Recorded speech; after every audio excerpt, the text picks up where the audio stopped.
오늘 하나님께서 우리에게 주신 말씀은 베드로전서 2장 3절에서 5절까지입니다.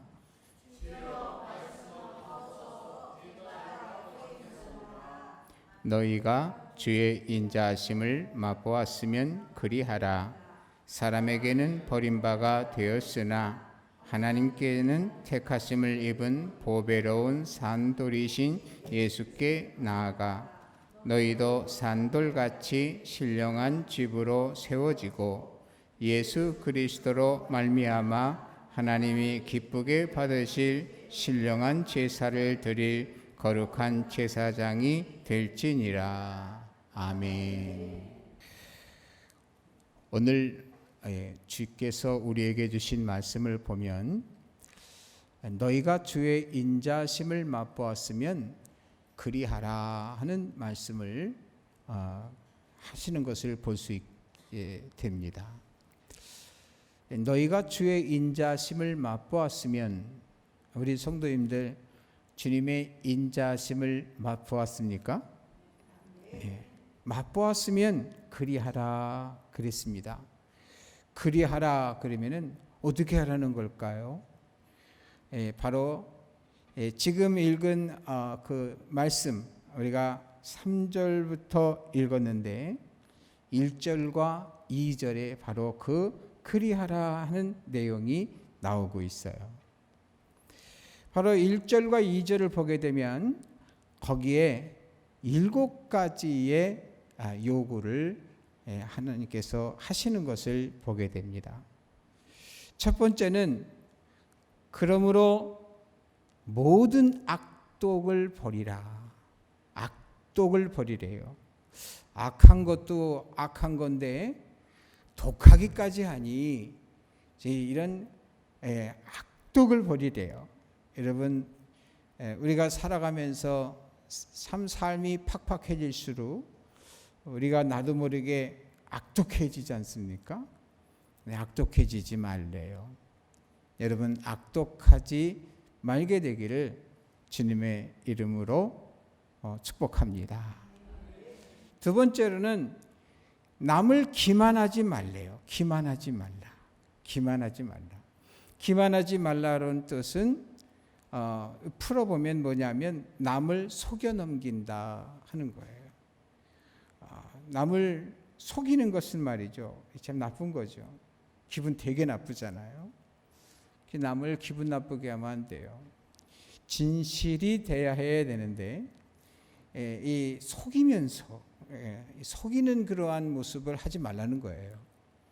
그래서 우리가 참 살아가면서 악독하면 안 되겠고 남을 속이고 그러니까 다른 말로는 기만하면 안 되겠고, 세 번째로는 외식하지 말래요. 외식하지 말라. 외식이라는 것은 거칠해잖아요. 속은 아니면서.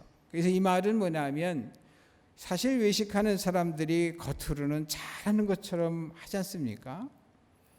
그런데 그 속은 다르단 말이죠. 그러면 겉은 아무렇게나 해도 되고 속만 좋으면 되냐? 그건 또 아니잖아요. 주님께서 요구하는 것은 겉이 그런 것처럼 속도 역시 내용 있게 이렇게 기독인이 살아가야 된다 하는 것을 말씀하는 거거든요.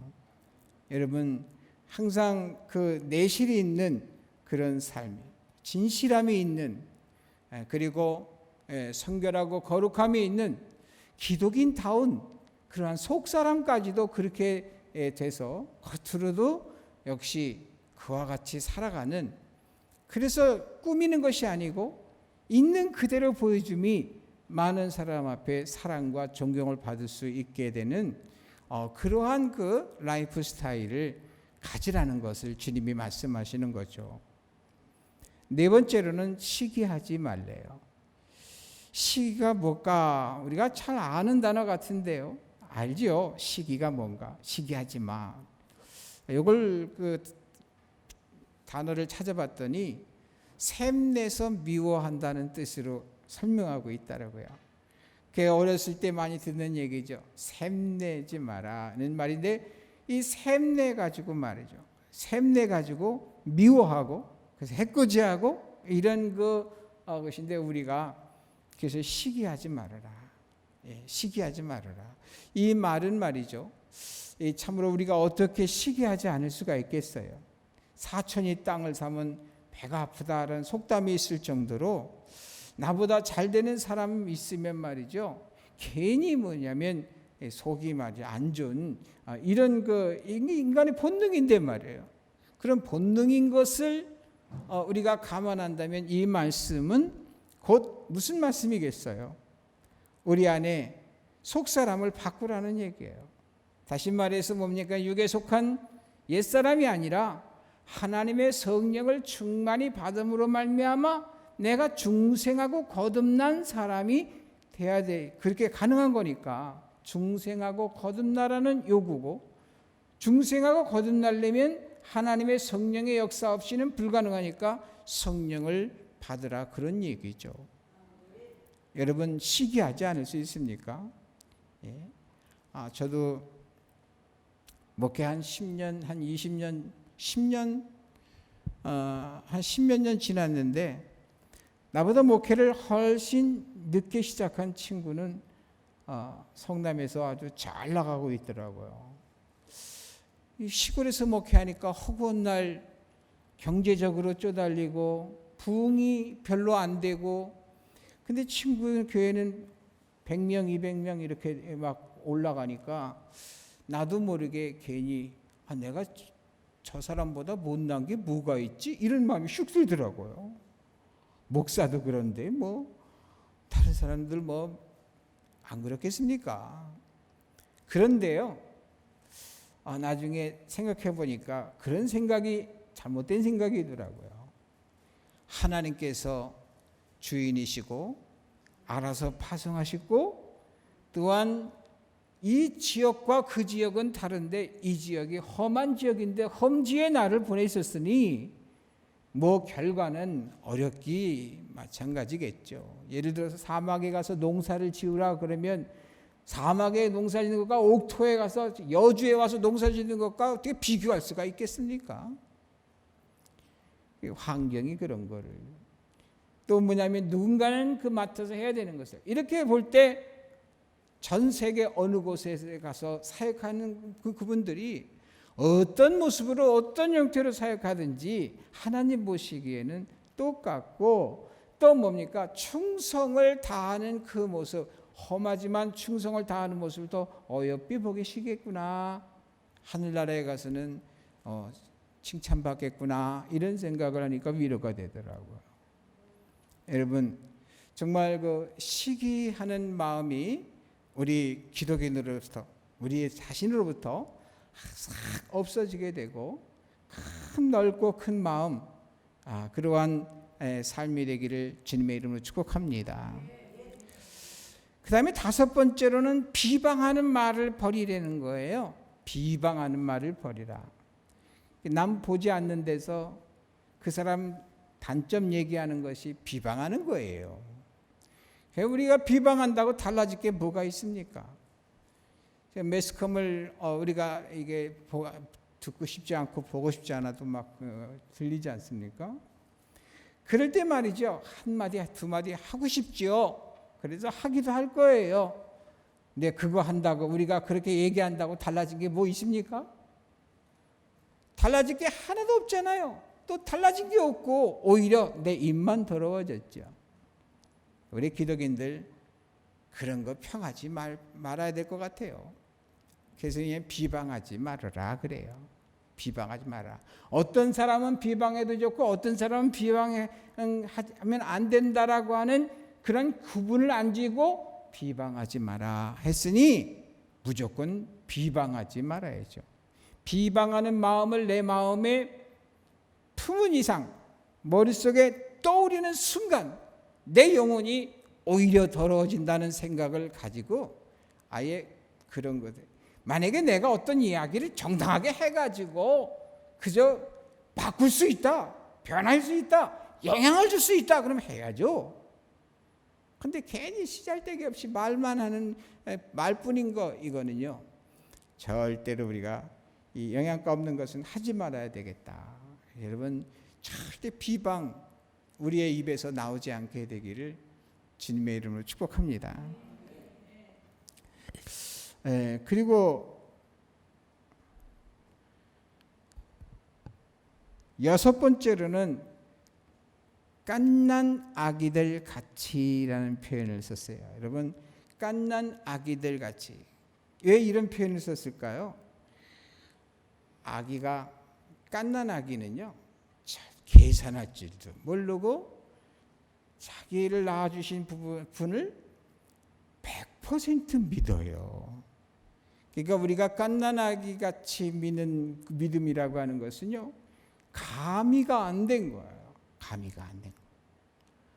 그러니까 우리는 이 성장해 가면서 그런 걸 느끼지 않습니까? 어렸을 때는 그렇게 100% 믿다가 점점 부모에 대한 신뢰를 잃어가요.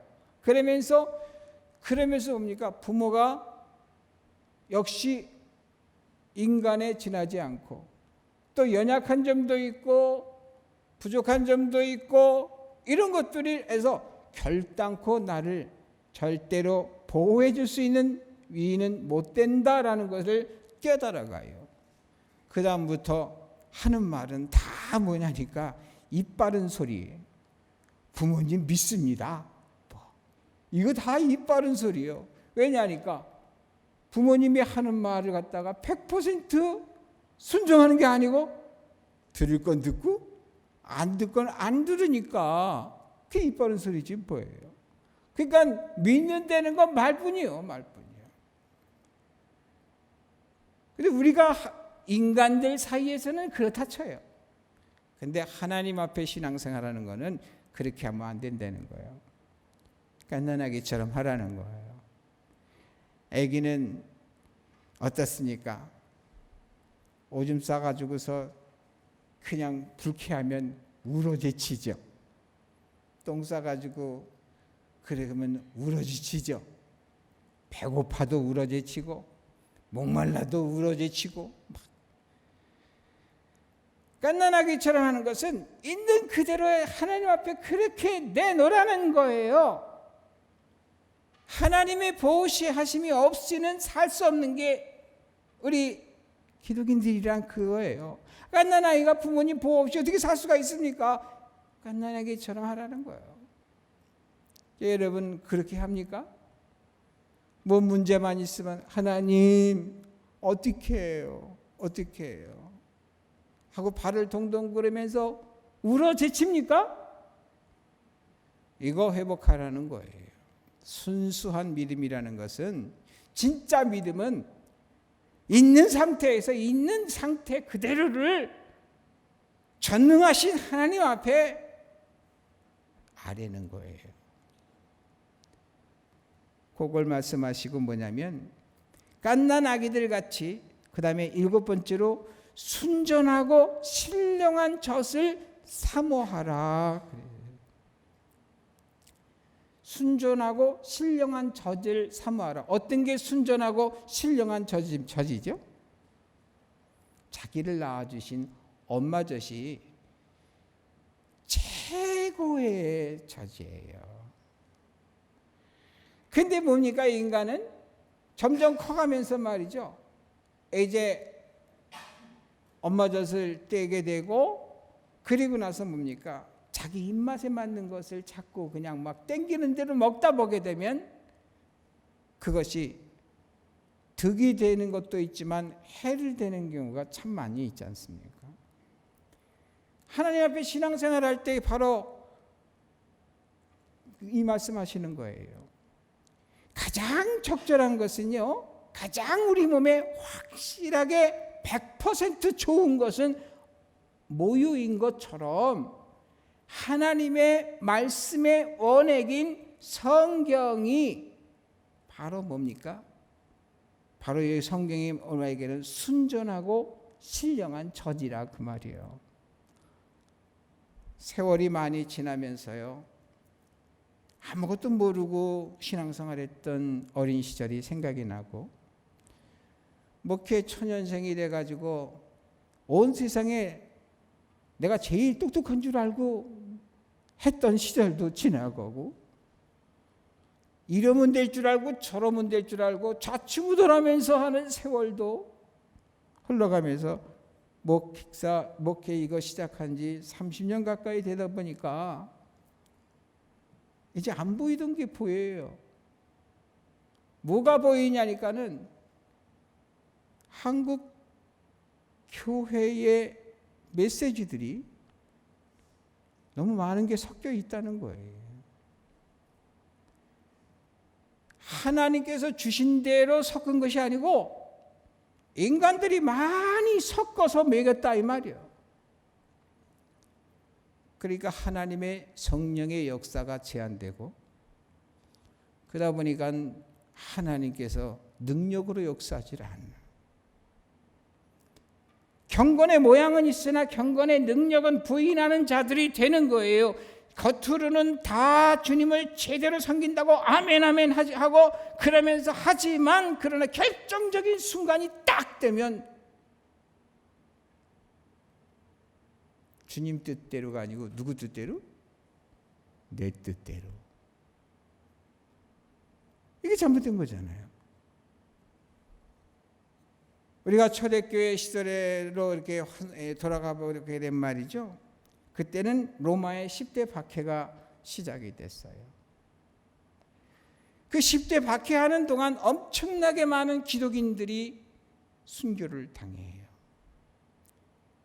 도망가면 살 수도 있었지만, 부인하면 살 수도 있었지만, 그러나 초대교회 믿음의 선진들은 부인하지 않습니다.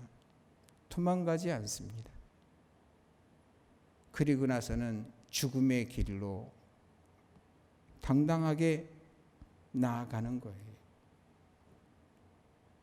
마지막 죽음의 순간도, 고의 죽음은 얼마나 좋아요. 약 먹여 죽이거나 그냥 갑자기 순식간에 죽이거나 그래 얼마나 좋아요. 우리가 알다시피 영화에서 많이 보듯이 그 로마는 말이죠, 원형극장을 많이 만들었어요. 그리고 나서 기독인들을 끌어다가 서로 그냥 무기를 쥐어주고 죽을 때까지 싸우는, 이게 만들어 거 구경하고, 또 그냥 활 쏘는 사람을 관역으로 삼아가지고 탁 쏴서 죽이는 것을 그냥 구경시켜 주는 거예요.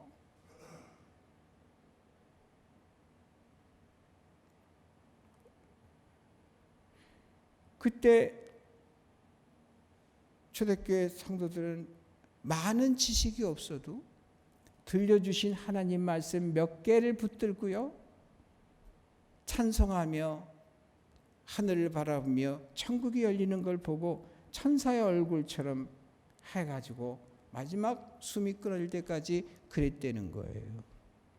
사람들이 몰려와서 기독인들이 살려달라고 아우성치고 그냥 처참히 죽어가는 모습을 보려고 왔는데, 오히려 반대가 되니까 황제가 화가 나가지고 씩씩거리면서 뭐 저런 인간들이 다 있어 이러면서 막 그런 모습 보고, 그 모습 보고서는 이야 뭔가가 있구나 해갖고 예수님 믿는 사람들이 기하급수적으로 늘어났다는 거 아니에요? 근데 오늘날 참 많은 크리스찬이 있는데 어떻게 믿는 자들의 수가 늘어나지를 않고 오히려 감소를 하냐 이 말이요. 뭔가 잘못됐지. 그래서 여러분, 신령한 말씀, 여기 신령한 젖, 순전하고, 이게 순전이 뭐예요? 아주 그냥 깨끗함이 완전한 거예요. 완전히 깨끗하고, 신령한 것은 바로 하나님의 영, 하나님의 영의 말씀이 뭐냐인 거예요. 그게 순전하고 신령한 젖을 어떻게 하라? 사모하라. 여러분, 그러니까 뭘 우리가 해야 되겠어요? 성경 외에는 없어요. 여러분, 그래서 다른 거 읽지 마세요. 인본주의가 섞여 들어요. 기독교에 관한 많은 연구물들이 나와 있지만 그거 섞인 거예요. 섞인 거. 하나님 말씀을 가르쳐 주는 것 같고 그렇지만 섞인 거예요. 거기에선 열매가 없습니다. 성경을 직접 읽으세요. 있는 이 말씀이 뭐냐 하면 살았고 운동력이 있는 것이요, 순전한 거예요. 섞이지 않은 오리지널의 말씀이에요. 이 말씀을 읽을 때에 하나님의 영이 함께 하세요.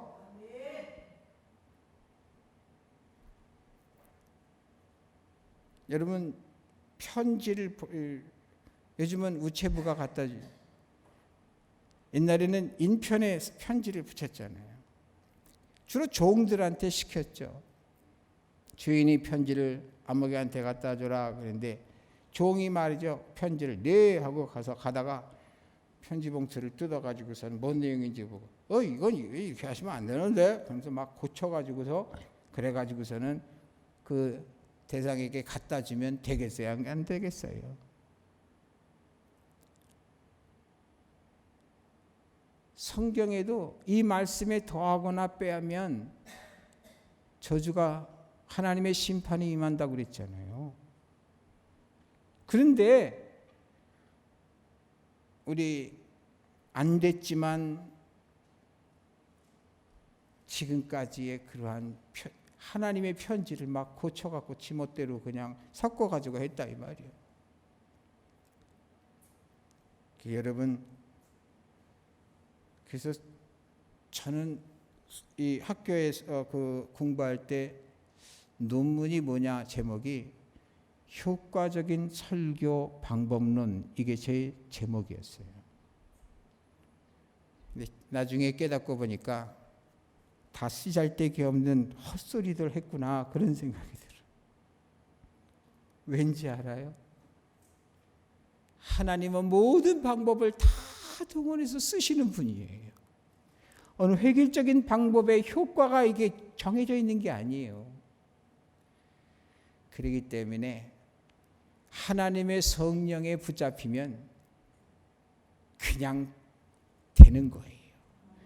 성령께서 베드로를 붙잡으니 하루에 3,000명이 회개하는 역사가 일어났고, 바울을 붙드시니 그 그리스, 마게도니아, 소아시아 그 일대가 다 예수님을 믿는 어마어마한 사람들이 주님을 신앙하게 됐고, 로마에 가서 마지막으로 사역을 하면서 전 세계 복음화의 기틀을 마련하는 이런 역사가 있었어요. 하나님께서요, 성령께서 붙잡아 주시면 말이죠, 그러면 역사가 있는, 효과는 딴 거 아니에요. 성령 충만하면 된다. 그렇게 간단하면 되는데 왜 이렇게 장황하게 썼는지 그런 생각이 들더라고요. 여러분, 우리 신앙생활 딴 거 없어요. 말씀, 기도, 그리고 성령. 성령이 내 안에 들어오시면 말씀을 통해서 역사하시고 하나님께서 일하시는 거예요. 여러분, 그래서 신령한 젖, 순전한 젖이 딴 거 아니다. 하나님 말씀이다. 여러분, 이 원액을 잘 드시기를 주님의 이름으로 축복합니다. 그 다음에 오늘 말씀, 읽은 말씀 중에서 사람에게는 버림바가 되었으나 하나님께는 택하심을 입은 보배로우신 산돌이신 예수께 나아가라. 예수께 나아가라 그래요. 예수께 나아가라. 근데 그 예수가 어떤 분인지를 설명한 거예요. 사람에게는 버림바 되었고 하나님께는 택하심을 입은 바로 그분이 예수님이라는 거죠. 그런데 그분이 뭡니까? 사람들이 버렸는데 사실은 보배로우신 분이고 산돌이라는 말을 추가했어요. 여러분, 돌멩이의 역할은 어떤 걸까요? 많은 역할이 있겠지만 크게 두 가지로 나눌 수가 있어요. 첫째로는 돌멩이 맞으면 큰 타격을 받든가 죽어요. 근데 뭡니까? 나를 지켜주는 그분에게 돌멩이가 주어지게 되면 나를 보호해 주는 것이 돼요. 우리 돌 하면은 생각나는 사람 있죠, 성경에? 다윗이 생각나죠. 다윗이 돌을 들으니 골리앗이 쓰러지고 이스라엘이 보호를 받아요. 다윗은 예수님의 예표되는 인물이에요. 예수님을 보여주는 그런 인물이에요. 근데 오늘 이 말씀에 보게 되면 마가복음 12장 10절, 로마서 9장 33절, 마태복음 21장 44절 외에 많지만 거기에 뭐냐면 예수님은 산돌이다, 돌로 표현을 하죠. 오늘의 말씀도 역시 돌로 표현해요. 그래서 예수님은 보배인데 어떤 보배냐? 원수들은 내리쳐서 심판하시고 뭐냐면 예수님을 신앙하는 자들은 바로 뭡니까? 보호를 받는 이러한 역사가 있다는 거예요.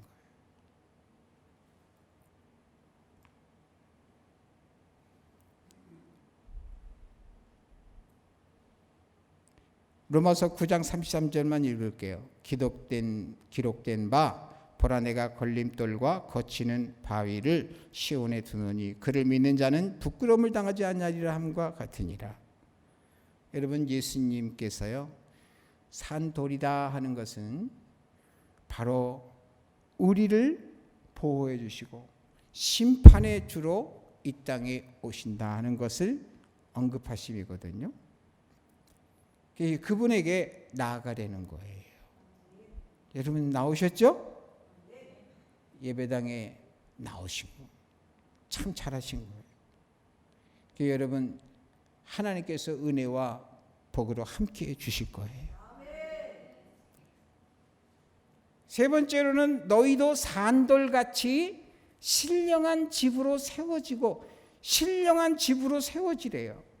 그럼 이 무슨 얘기냐 하니까는 예수님께서는 친히 모퉁이 돌이 되셔가지고 이 모퉁이 돌을 중심으로 해가지고서는 이 벽이 이어지고 모든 것이 이어져서 한 건물이 되어져 가는 것처럼 뭡니까? 믿는 자들이 함께 모여서 합력하여서 선을 이루라는 얘기를 하시는 거예요. 그 말에서 무슨 얘기냐니까 눈에 보이는 이 건물 지어지는 것처럼 예수님으로 말미암아 그 믿음과 주의 말씀을 순종하는 사람들로 구성된 무리를 만들라. 그 말이 두 자로 얘기하면 바로 이게 교회라는 단어예요. 교회.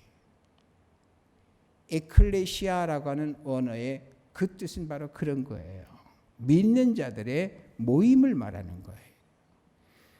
근데 오늘날 교회를 허무는 역사들이 계속 단행되고 있잖아요.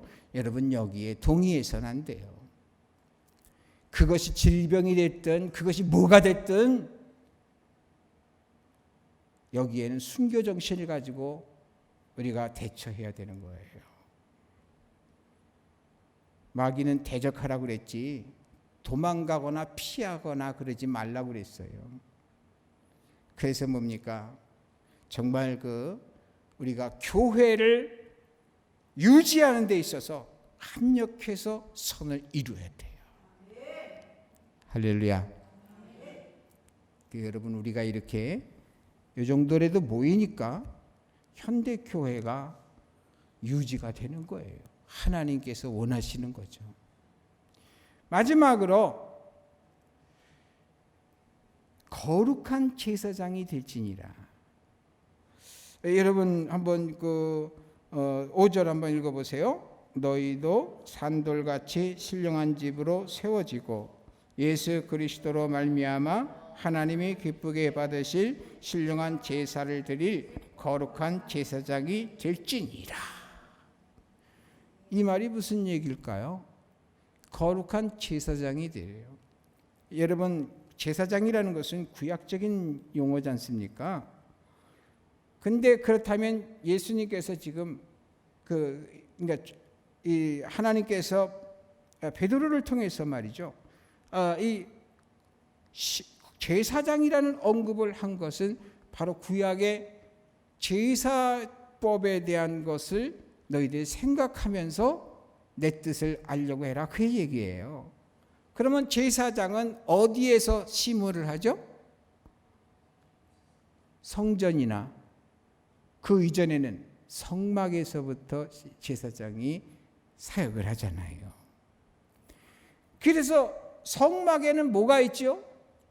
언약궤가 있고, 언약궤 안에는 뭐가 있죠? 언약궤 위에 두 그룹이 날개를 펼쳐가지고 딱 그 이마를 맞대고 딱 있어요. 그리고 두 그룹의 사이를 갖다 뭐라 그래요? 시은소, 그 다음에 속죄소 그러잖아요. 하나님이 어디 계시다는 거예요? 거기 계시다는 거예요. 거기 계시다. 그러면 이 말은 하나님이 거기만 계시다는 이런 말이 아니라 특별히 거기서 역사를 하신다는 거예요. 하나님이 역사하시는 곳이 성전이라는 얘기예요. 거룩한 집이라는 뜻이죠. 하나님은 어디나 계시지만 그러나 각별히 예배당이라고 하는 것은, 성전이라고 하는 것은 그런 의미가 있다는 거예요. 제사장이 되라는 얘기는 바로 스스로가 어디에 나와야 된다? 성전에 나와야 된다. 그런데 제사장이 뭐 하는 분이에요? 제사장은 백성들의 죄를 지은 것을 갖고 나면 짐승을 갖고 격식대로 갖고 나오라 그래요. 그러면 그것을 잡아가지고 그 피를 가지고 하나님 앞에 나아가는 존재예요. 다시 말해서 중보자라 그 말이에요. 중보 사역이 제사장의 역할이에요. 그에 반해서 우리가 알고 있는 선지자는 하나님께서 보낸 자예요. 그래서 하나님의 메시지를 전파하는 거예요. 그래서 지금 설교하는 이 시간은 선지자적인 그 직무를 가지고서 선포하는 거예요. 이 선지자들의 활동을 보면 하나님 말씀 전해줬다가 그냥 죽임을 당하는 이런 일들이 비일비재했어요. 그래도 하는 거예요. 제사장은 성도들의 문제를 안고 주님의 제단에 와서, 왜냐하면 주님께 그 피의 의미, 그걸로 하나님께 드리는 거예요. 이것은 무슨 얘기겠습니까? 우리 성도님들이 각양에 처한 자리에서 어떤 단체에서는 장이 될 수도 있고, 또한 가정에서는 가장이 될 수도 있고, 또한 어떤 모임에서든지 거기에서 유일하게 내가 예수님을 믿는 사람이고 그렇다고 할 것 같으면 그들의 속에서 일어나는 문제를 제단 앞에 나와서 하나님 앞에 중보해야 된다, 그런 얘기예요.